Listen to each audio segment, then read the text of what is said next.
Fight చేస్తున్నారు కదా. గోరక్షణ అనేది ఉంది కదా. ఇప్పుడు నెట్లలో చూసుకున్నా కూడా బీఫ్ ఎక్స్పోర్ట్ ఎప్పటి నుంచి ఎక్కువగా ఉంది? 11 సంవత్సరాల నుంచే ఎక్కువగా ఉంది. ఎవరు చేస్తున్నారు మరి? ఇది హిందువుల పేర్లలోనే ఉంది. ఎక్స్పోర్టర్స్ కూడా హిందువుల పేర్ల మీదనే ఉన్నది.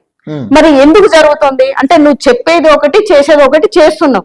జనాలకు మాత్రం హిందూ ముస్లిం అని చెప్పేసి గొడవలు పెట్టుకుంటూ మేము కొట్లాడుకొని చచ్చిపోవాలి, నువ్వు మాత్రం వచ్చేసి అదాని అంబానికి వచ్చేసి పైసలు కట్టబెట్టాలి. ఇదే చేస్తున్నావు తప్ప నువ్వు నిజంగా బీజేపీ ప్రభుత్వం వచ్చిన దగ్గర నుంచి మన దేశంలో ఏది డెవలప్ అయింది అనేది ఒకసారి చెప్పండి.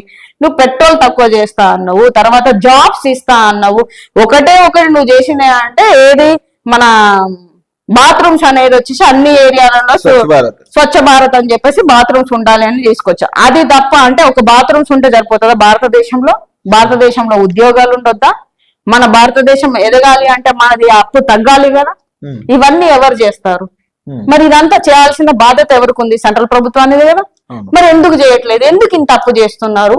పోని అప్పు చేసేసి నువ్వు ఇక్కడి నుంచి తీసుకుపోయి వేరే దేశాలకు ఏమన్నా అరే భారతదేశం అప్పిస్తున్నది అనే టైప్ లో నువ్వు ఉన్నావా? ఇంకా అప్పులే తెస్తున్నావు.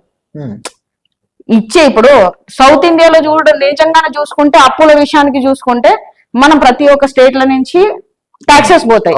పోనీ మన ట్యాక్సులు ఇప్పుడు తెలంగాణకు రావాల్సిన ట్యాక్సులు కరెక్ట్ గా ఇస్తున్నావా? అది ఇవ్వట్లేదు. మన తమిళనాడు కానీ అంటే సౌత్ ఇండియాకి ఎక్కడ చూసుకున్నా ఇక్కడ కూడా వివక్ష చూపెడుతున్నారు కదా. ఎప్పటి నుంచో పాత ప్రభుత్వం కాంగ్రెస్ ప్రభుత్వం ఉన్న దగ్గర నుంచి బీజేపీ ప్రభుత్వం కూడా వివక్షణ అవుతుంది.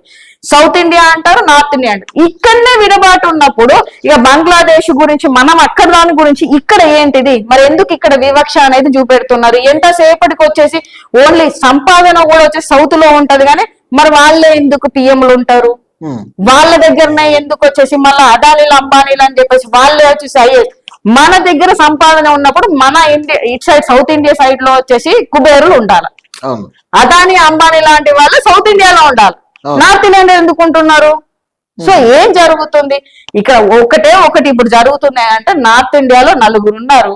సౌత్ ఇండియాలో సంపాదించింది కూడా ఇక్కడ నుంచి డబ్బులు తీసుకుపోతున్నారు. నార్త్ ఇండియాలో అదానీ అంబానీ వచ్చేసి ఇక్కడ సౌత్ ఇండియా నుంచి మోడీ ప్రభుత్వము అమిత్ షా గారు ఇద్దరు సౌత్ ఇండియా నుంచి కూడా డబ్బులు జనాల నుంచి డబ్బులు లాగుతున్నారు, తీసుకుపోయి అదాని అంబానికి ఇస్తున్నారు. ఇద్దరు అమ్ముతున్నారు, ఇద్దరు కొంటున్నారు. ఇదే జరుగుతుంది. ఇక్కడ కూడా వివక్షనే. సౌత్ ఇండియా మళ్ళీ నార్త్ ఇండియా. ఇక south India north India next వచ్చి సీటు చూస్తేనేమో వచ్చేసి కుల రాజకీయాలు, అగ్నవర్ణాలు, రెడ్డీస్ అంటారు. లేకపోతే అటు సైడ్ చూసుకుంటే వాళ్ళు ఇక మోడీస్ అంటారు. అటు సైడ్ వాళ్ళది వేరే ఉంటది కదా నార్త్ ఇండియా సైడ్. మళ్ళీ ఎక్కడ పోయినా లో